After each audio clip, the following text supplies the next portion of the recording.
आज का अपना टॉपिक रहेगा स्नेक बाइट। स्नेक बाइट के बारे में, स्नेक बाइट का फर्स्ट एड कैसे करेंगे, कैसे प्रायोरिटीज बेसिस उसको अपन हॉस्पिटल एडमिट करवाएंगे, क्या क्या अपने को एट द साइट जहाँ पे स्नेक बाइट हुआ है वहाँ पे अपने को क्या क्या करना है।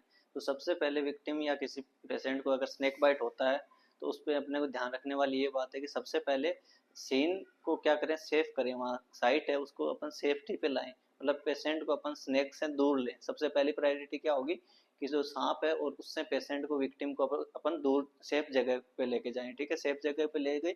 उसके बाद अपने को क्या नहीं करना है, उसके अंदर कोई कट नहीं लगाना है। कुछ लोग क्या होते हैं कि जहाँ पे स्नेक काटा है वहाँ पे कट लगा देते हैं, कट लगा के वहाँ से ब्लड निकालने की कोशिश करते हैं। वैसा आपको नहीं करना है। ठीक है, आपको शक नहीं करते हैं। कुछ लोग क्या करते हैं, झाड़ फूंक के चक्कर में कहते हैं यहाँ से वेनम को, स्नेक का जो वेनम है उसको शक कर लिया जाएगा, खींच लिया जाएगा। तो वो भी आपको कतई नहीं करना है। उसके बाद में क्या है कि आपको आइस वगैरह अप्लाई नहीं करनी है। कुछ लोग क्या करते हैं, वहाँ पे आइस अप्लाई कर देते हैं, बर्फ अप्लाई कर देते हैं, वो भी आपको नहीं करनी है। ठीक है, उसके बाद क्या करना है, टाइट कुछ बांधना नहीं है। कुछ लोग क्या करते हैं, जैसे यहाँ पे स्नेक बाइट हुआ है तो यहाँ से हाथ को टाइट बांध देंगे। ठीक है, टोर्निकेट से टाइट बांध देते हैं, वो भी आपको नहीं करना है। ठीक है, ये चीज़ों का आपको ध्यान रखना है। कुछ लोग क्या करते हैं, कॉफ़ी या एल्कोहल वगैरह पेशेंट को पिलाते हैं, तो वो भी आपको नहीं पिलाना है। ठीक है, कॉफ़ी एल्कोहल वगैरह कुछ भी नहीं पिलाना है। ठीक है, तो सबसे पहले आपको क्या करना है, सांप जहाँ पे काटा है उससे उसको सेफ जगह पे लेके आए, पेशेंट को सेफ जगह पे ले आए।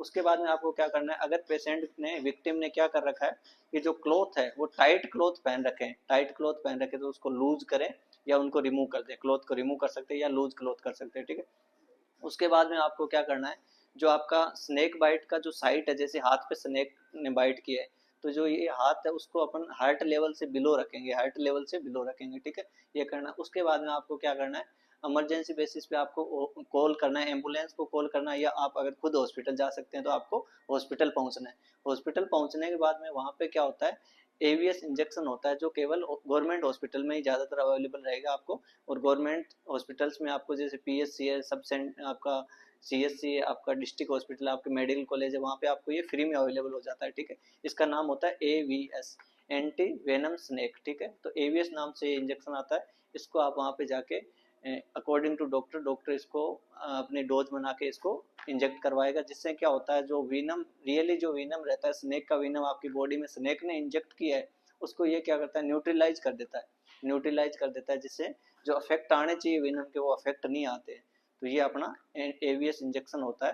ठीक है, तो प्रायोरिटी बेसिस आपको ये चीज़ें ध्यान रखनी है कि उसको एक तो टोर्निकेट से टाइट नहीं करना है, एक आइस वगैरह अप्लाई नहीं करनी है, एक सकिंग नहीं करनी है, मतलब जो जहर है उसको चूसना नहीं है। गांव में कहते हैं ना कि जहर को चूस के फेंक दिया जाएगा, तो वैसे आपको शक नहीं करवाना है वहाँ पे। ठीक है, और टाइट टोर्निकेट भी नहीं, आइस अप्लाई नहीं करवाना है, और कुछ भी मतलब कॉफ़ी वगैरह आपको नहीं पिलानी है, एल्कोहल भी नहीं पिलानी है। अगर टाइट क्लोथ हो तो उनको भी आपको रिमूव करना है। ठीक है, और पेशेंट का जो हैंड है या पैर है, जहाँ पे भी उसको पैर में या हाथ में स्नेक बाइट हुआ है तो उसको इमोबिलाइज करना है। ठीक है, ज़्यादा मूवमेंट नहीं करवाना है, पैर को इधर नहीं करवाना, इधर नहीं करवाना, एक जगह शांत रखना है उसको। ठीक है, जैसे हाथ में स्नेक बाइट है, हाथ को स्थिर रखना है, हार्ट से बिलो लेवल पे लाके हाथ को एक जगह पे स्थिर रखना है, ज़्यादा मूवमेंट नहीं करवाना है। और पेशेंट को साइकोलॉजिकल सपोर्ट देना है। पेशेंट को क्या करना है, साइकोलॉजिकल अपने को सपोर्ट देना है कि आपको कुछ नहीं होगा।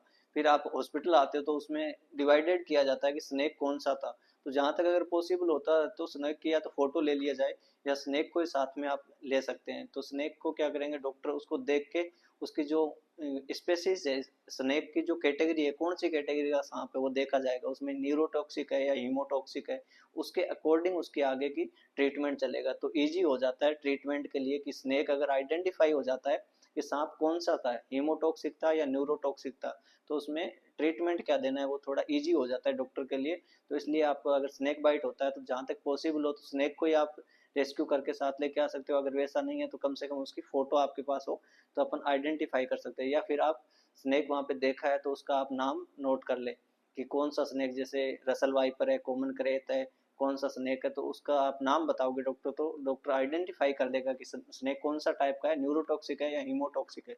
तो उसके अकॉर्डिंग, हीमोटॉक्सिक में मेनली क्या सिम्टम आते हैं, हीमोटॉक्सिक में जो ब्लड को कोगुलेट नहीं होने देता है, ब्लड को मतलब लॉन्ग लास्टिंग, उसमें इंटरनल हेमरेज के ज़्यादा चांसेस रहते हैं। ठीक है, और न्यूरोटॉक्सिक होता है, न्यूरोटॉक्सिक के सिम्टम थोड़े से लेट आते हैं और उसमें न्यूरॉन से रिलेटेड, जो ब्रेन से रिलेटेड है, सीएनएस के सिम्टम आते हैं न्यूरोटॉक्सिक में। ठीक है, ये दो प्रकार के होते हैं। थैंक यू, धन्यवाद।